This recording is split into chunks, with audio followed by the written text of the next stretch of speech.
Good morning student, online class में आप लोगों का स्वागत है। अगर हमारा वीडियो पसंद आता है तो उसे आप लोग लाइक कीजिए, सब्सक्राइब करेंगे तो हम नेक्स्ट वीडियो आप लोगों को जल्द से जल्द उपलब्ध कराएंगे। हमारे चैनल को आप लाइक और सब्सक्राइब करते रहिए। अब हम आते हैं अगले टॉपिक पर। हम लोग पढ़ रहे थे द्विघात समीकरण। द्विघात समीकरण में इसके पहले वाले वीडियो में हम लोग पढ़े थे विविक्तीकरण। उसके पहले पढ़े थे शिष्टाचार के सूत्र का निगमन। और नेक्स्ट वीडियो में पिछले वीडियो में हम लोग पढ़े थे विविक्तीकरण। द्विघात समीकरण का विविक्तीकरण किसे कहते हैं। इसके साथ साथ हम लोग ये पढ़े थे कि किसी भी द्विघात समीकरण के मूल जो होते हैं उनका विविक्तीकरण के साथ क्या संबंध होता है, तो संबंध भी हम लोग पढ़ लिए थे। अब इसके बाद से हम लोगों को यह पढ़ना है कि अगर कोई द्विघात समीकरण दिया गया है तो उस द्विघात समीकरण के मूलों का योगफल अगर हमको ज्ञात करना हो, गुणनफल ज्ञात करना हो, तो हम कैसे करेंगे। तो उसके लिए आज हम लोग जो है एक सूत्र का निगमन करेंगे, मूलों का गुणनफल और मूलों का योगफल और गुणनफल दोनों ज्ञात करने के लिए। तो पहले हम यहाँ से प्रारंभ करते हैं। हम लोग पढ़े थे विविक्तीकरण। विविक्तीकरण D इक्वल टू पढ़े थे, विविक्तीकरण D equal to -b plus minus √b² -4ac upon 2a।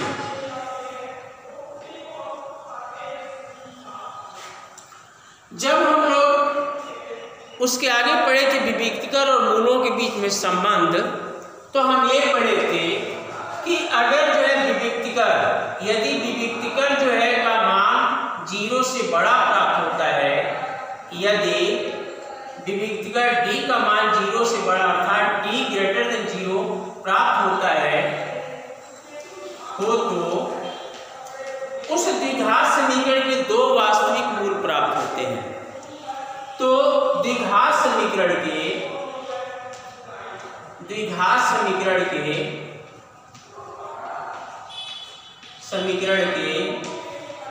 दो वास्तविक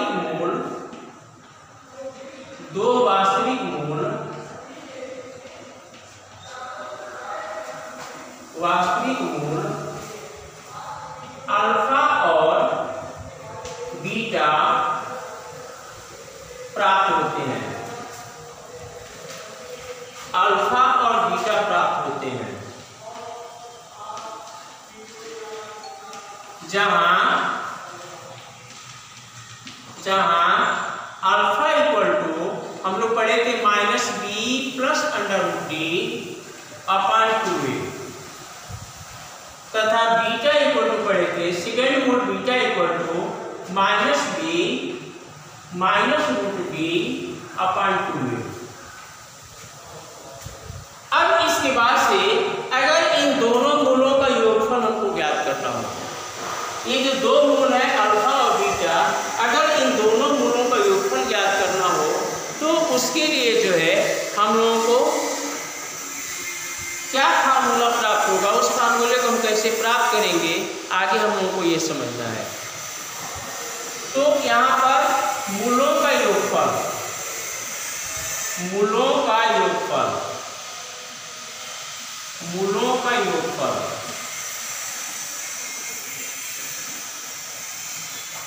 इक्वल टू, तो पहला मूल है अल्फा, दूसरा मूल है बीटा, क्या है अल्फा प्लस बीटा। अब इसमें अल्फा का वैल्यू, तो अल्फा का वैल्यू है -b plus √d upon 2a, plus beta है, बीटा का वैल्यू है -b minus √d upon 2a।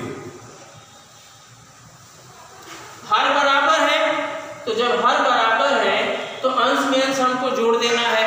तो अंश में अंश जब हम जोड़ेंगे तो प्लस √d से -√d कैंसिल हो जाएगा और -b और -b को जोड़ देंगे तो -2b।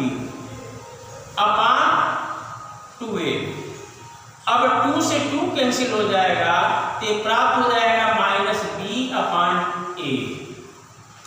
अब हम देखते हैं कि माइनस बी अपान ए, तो बी क्या है और ए क्या है। तो अगर हम कोई द्विघात समीकरण लेते हैं, द्विघात समीकरण, तो ये द्विघात समीकरण जो है का जो व्यापक रूप होता है, द्विघात समीकरण का व्यापक रूप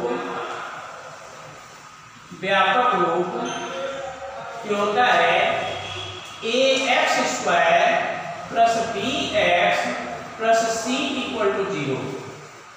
एक व्यापक रूप होता है A X square plus B X plus C equal to 0। तो हम देख रहे हैं कि एक्स स्क्वायर का गुणांक ए, एक्स का गुणांक बी और अचर पद सी। तो यहाँ मूलों का योगफल बराबर हम लोग प्राप्त किए माइनस बी अपान ए। तो मूलों का योगफल माइनस बी अपान ए प्राप्त किए हैं। तो यह जो बी है यह एक्स का गुणांक है और जो ए है यह एक्स स्क्वायर का गुणांक है। यहाँ लिख लेंगे अतः मूलों का योगफल, अतः मूलों का योगफल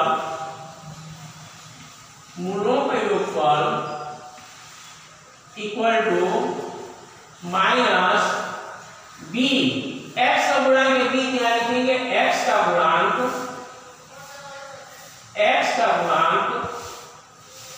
अपान और ए एक्स स्क्वायर का गुणांक है तो एक्स स्क्वायर का गुणांक। अब इस फार्मूले की सहायता से अगर कोई भी द्विघात समीकरण दिया गया हो तो उसके मूलों का योगफल हम ज्ञात कर सकते हैं। एग्जाम्पल के तौर पर मान लेते हैं कि एक द्विघात समीकरण है 3x square plus 4x minus 5 equal to 0। यह एक द्विघात समीकरण है। इसके मूलों का योगफल और गुणनफल हमको ज्ञात करना है। मूलों का योगफल हमको ज्ञात करना है, तो मूलों का योगफल ज्ञात करना है। तो यदि, तो यहाँ पर लिख लेंगे कि मूलों का योगफल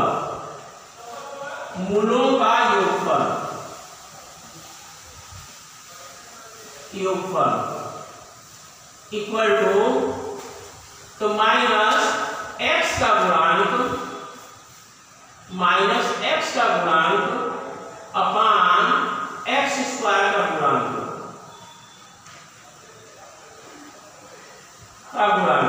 तो इसमें जो है x का गुणांक है 4, तो माइनस 4 अपान एक्स स्क्वायर का गुणांक है 3। तो इस तरह से इस द्विघात समीकरण के मूलों का योगफल प्राप्त हो गया -4 अपान 3। अब हम आगे समझेंगे किसी द्विघात समीकरण के मूलों का गुणनफल। तो मूलों का गुणनफल, तो चूंकि इसके पहले हम लोग पढ़ चुके हैं कि द्विघात समीकरण के मूल अल्फा और बीटा अगर ले लिए जाएं तो मूलों का गुणनफल यहाँ लिख लेंगे। मूलों का गुणनफल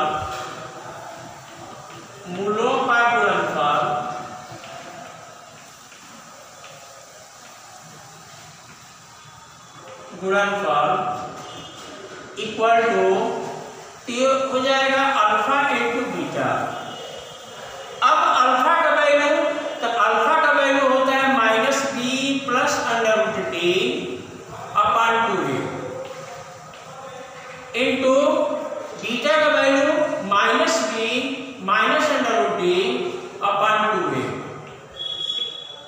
अब दोनों का मल्टीप्लाई कर लेते हैं, तो दोनों का मल्टीप्लाई करेंगे तो ध्यान देना माइनस बी से माइनस बी में मल्टीप्लाई करेंगे तो ये प्राप्त हो जाएगा बी स्क्वायर, क्योंकि माइनस और माइनस का मल्टीप्लाई प्लस होता है।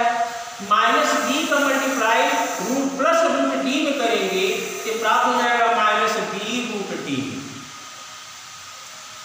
अब इसके बाद से माइनस रूट डी से मल्टीप्लाई करना है, तो माइनस रूट डी और माइनस बी का मल्टीप्लाई करेंगे तो माइनस माइनस मल्टीप्लाई होगा तो प्लस, और दोनों का मल्टीप्लाई करेंगे तो प्राप्त हो जाएगा बी रूट डी।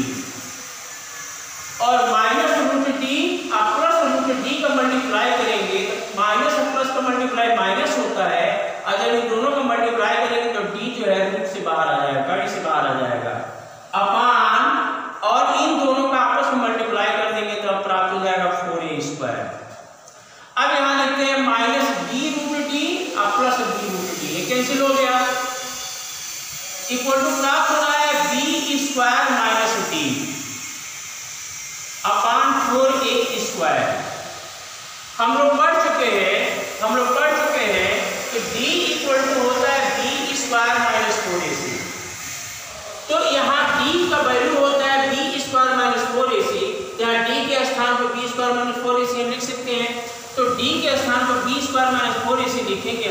ये प्राप्त हो जाएगा B square minus 4ac upon 4a square. अब आगे इसको सॉल्व कर लेते हैं। तो बी स्क्वायर, अगर हम ब्रैकेट तोड़ेंगे तो ब्रैकेट तोड़ेंगे तो यहाँ चिन्ह बदल जाएंगे। ये प्लस बी स्क्वायर है तो माइनस बी स्क्वायर हो जाएगा, ये प्लस 4ac है तो माइनस 4ac है तो प्लस 4ac हो जाएगा। तो हो जाएगा B square minus B square plus 4ac upon 4a square. B square से बी स्क्वायर कैंसिल हो जाएगा, तो ये प्राप्त हो जाएगा 4ac अपान, अब 4a स्क्वायर को हम लिख सकते हैं 4a इंटू a से a कैंसिल हो जाएगा, 4 से 4 कैंसिल हो जाएगा, इस तरह से प्राप्त हो जाएगा c अपान a। अब इसमें किसी द्विघात समीकरण, तो द्विघात समीकरण का जो रूप होता है ax square plus bx plus c equal to 0।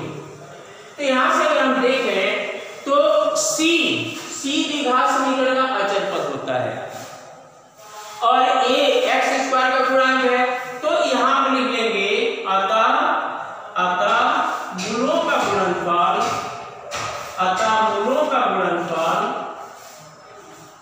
मूलों का गुणनफल, इक्वल टू, तो ये प्राप्त हो जाएगा अचर पद अपान एक्स स्क्वायर का गुणांक। अब इसकी सहायता से हम किसी भी द्विघात समीकरण के मूलों का गुणनफल ज्ञात कर सकते हैं।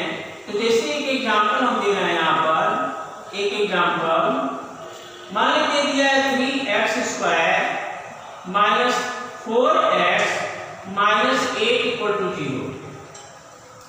अब हमको इस द्विघात समीकरण के मूलों का गुणनफल ज्ञात करना है। तो मूलों का गुणनफल, अगर मूल मान लेते हैं अल्फा बीटा है, मूल अल्फा बीटा है, चाहे लिख सकते हैं मूलों का गुणनफल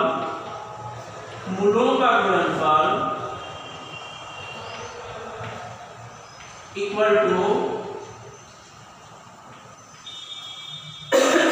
तो ये है अचर पद अपान एक्स स्क्वायर का गुणांक। तो इसमें अचर पद है -8 और एक्स स्क्वायर का गुणांक है 3। इस तरह से द्विघात समीकरण के मूलों का गुणनफल प्राप्त होगा -8 अपान 3। तो इस तरह से जो है ये दो फार्मूले बताए हैं, इन दोनों फार्मूलों के माध्यम से आप लोग किसी भी द्विघात समीकरण के मूलों का योगफल ज्ञात कर सकते हैं, मूलों का गुणनफल ज्ञात कर सकते हैं। अगर वीडियो पसंद आता है तो इसे लाइक अवश्य कीजिएगा और नेक्स्ट वीडियो पुनः जल्द से जल्द आप लोगों को उपलब्ध कराई जाएगी। तब तक के लिए धन्यवाद।